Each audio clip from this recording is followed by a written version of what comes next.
Nah, manusia itu karakternya lembut.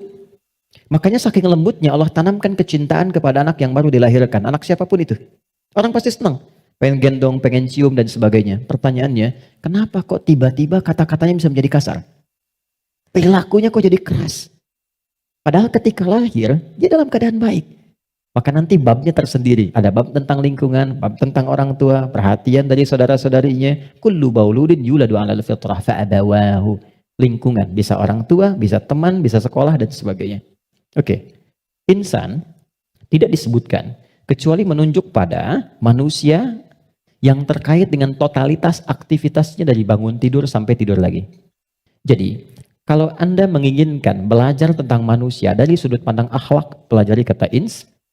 Kalau Anda ingin belajar tentang manusia yang menata kurikulum hidupnya, apa yang harus dilakukan saat bangun, bagaimana menata hidup dengan panduan-panduannya, Anda mau jadi apapun silahkan. Nanti di Quran ada panduannya. Dari bangun tidur sampai tidur lagi, keluarkan semua kata insan dalam Al-Quran. 3. Kalau kita ingin melihat genealogi kita dan perjalanan sejarah kehidupan bapak moyang kita dari Nabi Adam sampai ke Rasulullah SAW yang jadi petunjuk untuk kita, maka temukan di kalimat Bani Adam. Jika Anda ingin belajar tentang bagaimana membangun hubungan yang baik secara sosial dengan teman, dengan lingkungan, dengan tetangga, dan sebagainya, maka keluarkan semua kata nas dalam Al-Quran. Tapi kalau Anda ingin belajar tentang menata nafsu yang ada dalam jiwa setiap manusia, maka keluarkan kata bashar dalam Al-Quran. Disebutkan sebanyak 35 kali dalam bentuk tunggal dan sekali dalam bentuk dual. Nah, ketika Allah menyampaikan pertama kali penciptaan manusia, yang disebutkan kalimatnya bashar. Wa idh qala rabbuka lil malaikati inni khaliqum bashara. Bukan ins, bukan insan, bukan bani Adam, bukan annas, bashar. Apa tahapan penciptaannya? Ini intinya. Wa idh qala rabbuka lil malaikati inni khaliqum basharan min salsalin min hama'in masnun fa idza sawaituhu. 1. Membentuk manusia, mencipta manusia ada 2 tahapan kata Allah. Pertama fisiknya dulu. Maaf, ini secara teori dulu ya. Baik. Fisiknya dulu. Jadi yang dibentuk berproses, fisik nanti berlangsung selama 4 bulan dalam kandungan. Ini detailnya ditemukan. Misal di Quran surah ke-22 Al-Hajj di ayat yang kelima, atau di Quran surah ke-23 Al-Mu'minun dari ayat ke misalnya 11 sampai dengan 15. Hadisnya di Al-Arba'in An-Nawawiyah nomor hadis yang keempat. Contoh, saya cepat bacakan. Inna ahadakum yujma'u fi batni ummihi arba'ina yawman nutfah.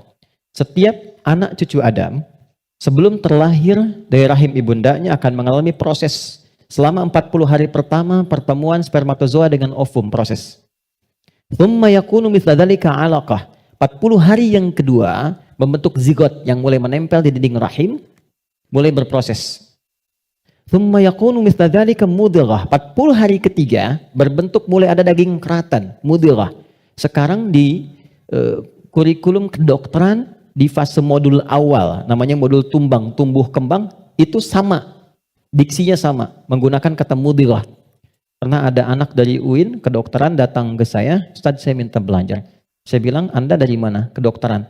Berikan dulu semua modul Anda ke saya untuk saya pelajari dan saya belajar dari Anda, baru kemudian Anda boleh belajar dari saya. Maka saya temukan di antara modulnya ada kata mudghah di dalamnya. Baik, itu usia 4 bulan, 40 hari ketiga. 40 kali 3, 120 hari, 4 bulan.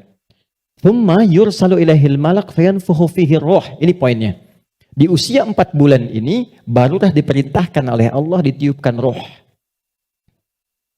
Karena itu kalau ada yang tengah mengandung, usia 4 bulan, itu rohnya sudah masuk. Ya? Dan di situ nanti ada tuntunan. Bagaimana mendidik anak sejak dalam masa kandungan. Kami pernah share ini di hari Quran dan dipraktekkan. Alhamdulillah begitu anaknya mulai bicara yang keluar Quran. Dan setelah itu dicek kemudian oleh ustadz yang mengecek ternyata telah hafal Quran 30 juz. Dalam baru bicaranya itu. Lalu diurutkan. 3 tahun usia hafalan, 3 tahun usianya hafal Quran 30 juz. Di antara amalannya Quran surah ke-7 ayat 189. Falamma taghasyaha hamalat hamlan khafifa famarrat bi sampai ke ujung ayatnya da'amallaha rabbahuma la in ataitana salihah lanakunanna minasyakirin. Jadi kalau ada yang sedang mengandung, di antara sunnah membacakan untuk anak itu suami istri. Bukan hanya istri saja, suami saja. Suami istri berdoa, itu doanya ada di Quran surah 7 ayat 189. Satu ayat ini saja. Ya, secara singkat. Saya agak cepat, roh ditiupkan. Nah, roh ini sumber kehidupan. Saya mau tanya begini, maaf ya, ini saya sederhanakan sekali. Kalau roh sumbernya dari mana? Halo? Roh sumbernya dari mana? Allah, oke? Baik, sumbernya dari Allah. Tahu dari mana? Quran surah ke-17 ayat 85. Wa yas'alunaka 'anir ruh qulir ruhu min amri Rabbi. Karena roh sumber kehidupan langsung yang ditiupkan pada fisik. Jadi generator kehidupannya di sini. Kalau nggak ada roh, nggak akan bergerak gini. Makanya orang meninggal, dicabut rohnya, sudah nggak bisa bergerak lagi.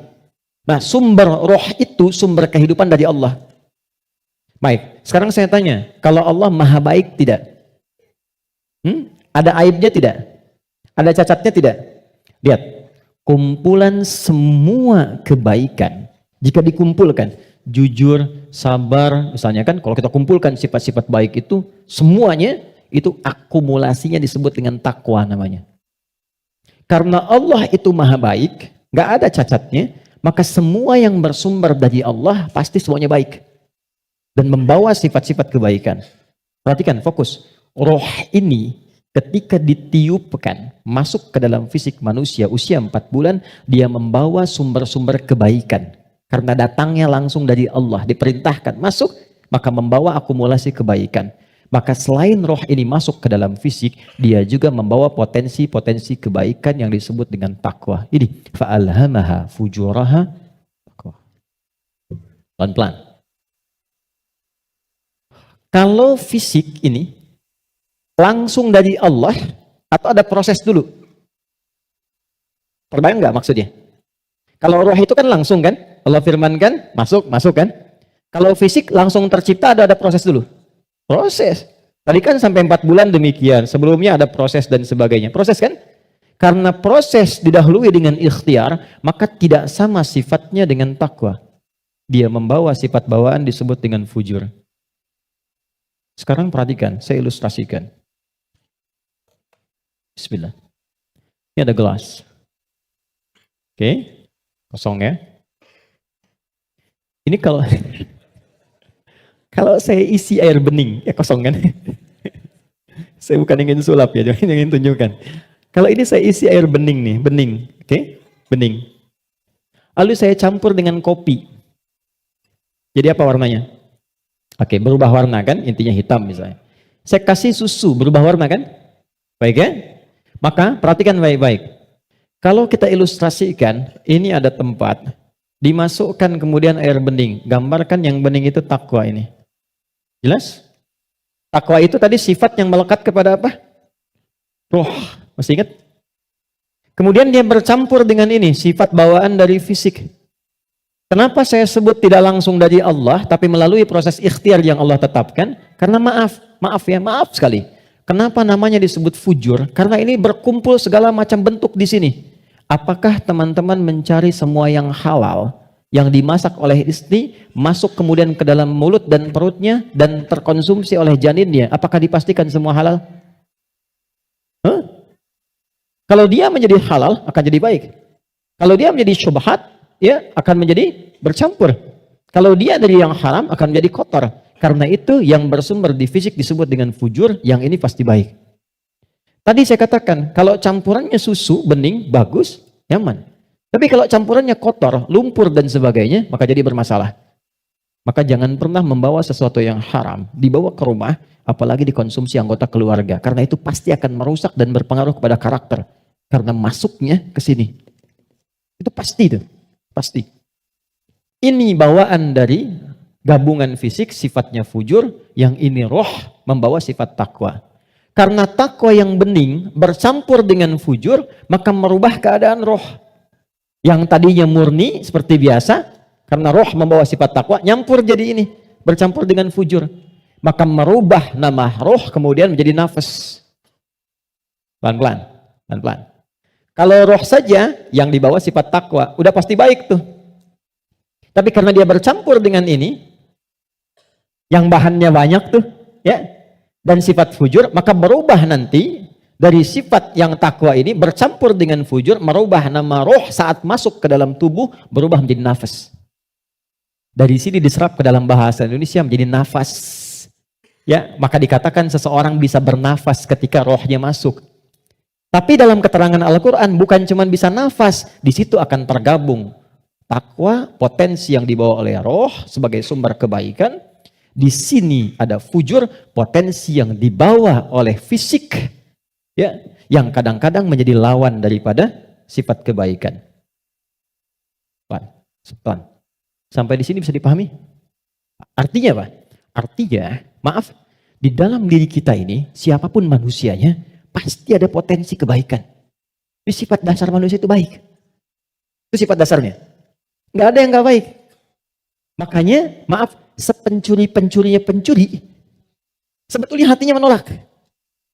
Ketika akan mencuri, pasti hatinya menolak gitu. Itu salah.